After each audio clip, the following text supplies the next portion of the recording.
میرا اگلا سوال یہ ہے کہ اس زمین پر کہ حضرت آدم علیہ السلام، بی بی ہوا، حضرت ابراہیم علیہ السلام کی قربانی کا دمبا اور حضرت صالح علیہ السلام کی اونٹنی، ان کے علاوہ بھی اس زمین پر کوئی ایسی چیز ہے جسے بغیر ماں اور بغیر باپ کے پیدا کیا گیا؟ آپ جانتے ہیں آپ کتنے جاہل لگتے ہیں یہ کہتے ہوئے کہ ساری دنیا کو تعلیم دینے والے کو پڑھنا نہیں آتا تھا۔ ہر اس شخص کو سلام ہے طلحہ احمد کا جو کلام علی علیہ السلام سن رہا ہے۔ آج ہم حضرت علی کرم اللہ وجہ سے منسوب ایک واقعہ زیر بحث لائیں گے جہاں وہ سائل کے سوالات کے 10 حیران کن جواب دیتے ہیں۔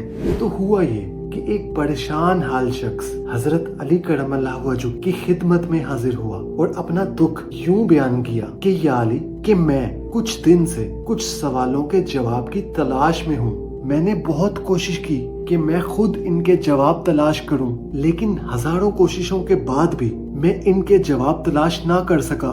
کہیں سے جواب نہیں ملے۔ میں بہت پریشان ہو گیا ہوں، اس لیے یا علی ان سوالوں کے جواب کے لیے آج آپ کے پاس آیا ہوں۔ باب العلم نے فرمایا کہ اے اللہ کے بندے، علی کے در سے کوئی بھی خالی ہاتھ واپس نہیں جاتا۔ تم جو بھی سوالات کرنا چاہتے ہو کرو۔ تو پھر وہ بولا کہ یا علی، میرا پہلا سوال یہ ہے کہ اس کائنات میں وہ کون سی 10 چیزیں ہیں جو ایک دوسرے سے بھی زیادہ سخت ہیں؟ باب العلم نے فرمایا کہ اللہ نے اس زمین پر پتھر کو سخت ترین چیز پیدا کیا، لیکن پتھر سے بھی زیادہ سخت لوہے کو پیدا کیا کہ جو پتھر کے بھی ٹکڑے ٹکڑے کر دیتا ہے، اور پھر لوہے سے زیادہ سخت آگ کو پیدا کیا کہ جو لوہے کو بھی پگھلا دیتی ہے۔ آگ سے زیادہ سخت پانی کو پیدا کیا کہ جو آگ کو بھی بجھا دیتا ہے۔ پانی سے زیادہ سخت بادل کو پیدا کیا کہ جو پانی کو بھی اڑا دیتا ہے۔ بادل سے زیادہ سخت ہوا کو پیدا کیا کہ جو بادل کو بھی اڑا دیتی ہے۔ ہوا سے زیادہ سخت ہوا کے فرشتے کو پیدا کیا کہ جو ہوا کو بھی اڑا دیتا ہے۔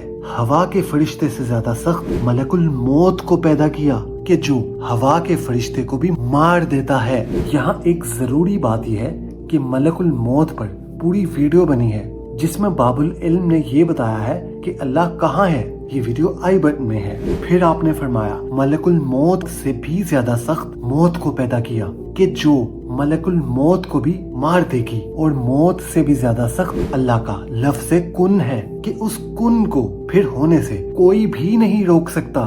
پھر وہ شخص بولا کہ میرا دوسرا سوال یہ ہے کہ اس زمین پر بت پرستی سب سے پہلے کہاں سے شروع ہوئی اور کس نے شروع کی؟ باب العلم نے فرمایا کہ اس زمین پر بت پرستی سب سے پہلے اللہ کے نبی شیس علیہ السلام کی قوم نے شروع کی۔ حضرت شیس علیہ السلام حضرت آدم علیہ السلام کے بیٹے تھے اور اپنی قوم میں سب سے زیادہ مقبول تھے۔ لوگ آپ کے لیے دور دور سے تحفے لاتے تھے، لیکن جب شیس علیہ السلام اس دنیا سے پردہ فرما گئے تو اس کے بعد آپ کے گھر والے یہ سمجھنے لگے کہ اب شاید ہمیں تحفے ملنا ختم ہو جائیں گے۔ تو اسی وجہ سے شیس علیہ السلام کے گھر والوں نے تحفے حاصل کرنے کے لیے مٹی کا ایک بت بنایا، اور بت بنانے کے بعد لوگوں سے کہنے لگے کہ اے لوگوں، اللہ کے نبی شیس اس دنیا سے پردہ فرما گئے ہیں۔ اللہ کے نبی کی یاد کے لیے ہم نے یہ ایک بت بنایا ہے تاکہ ہم اس بت کو دیکھ کر ہر وقت اللہ کے نبی کو یاد رکھ سکیں۔ تو اسی طرح جب اس وقت کے لوگوں نے یہ دیکھا کہ شیس علیہ السلام کے گھر والے تو خود اپنے ہی گھر میں شیس علیہ السلام کا بت بنا رہے ہیں، تو دوسرے لوگوں نے بھی